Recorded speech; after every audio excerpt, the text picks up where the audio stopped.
Sean, in general, just quickly, where do you think Gabbard and Kennedy are? Confirmed, not confirmed? Depends on how they go in the hearing. I still think Pete's in good shape.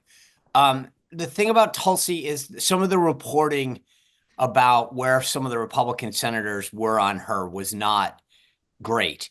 And as I said, at this point, you shouldn't be having that happen. Um, and the background reporting was that Trump was telling Tulsi, go out there and fight like everybody else has been doing. And you haven't seen that, right? One of the things that we talked about previously is that Pete really showed that, all right, I'm going to show you. I'm fighting for me. I'm fighting for you. These attacks on me. Tulsi, I don't think I can recall a single interview that she's done.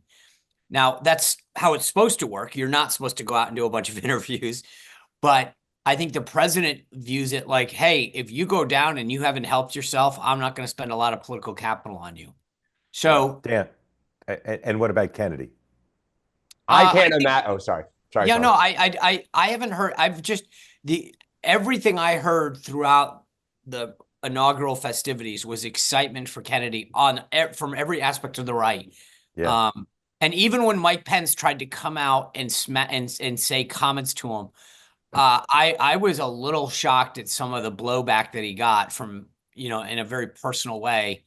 Um, but that just shows you that they're not going to tolerate dissension. Yeah. Dan, where do you think Gabbard and Kennedy are?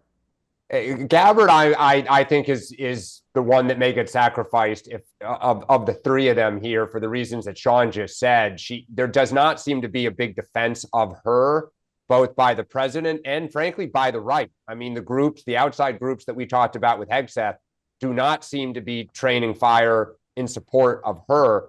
I can't fathom that Trump would walk away from RFK politically because when that White House political team thinks about the midterms and thinks about the future, turning your back on RFK and cutting some of those voters loose.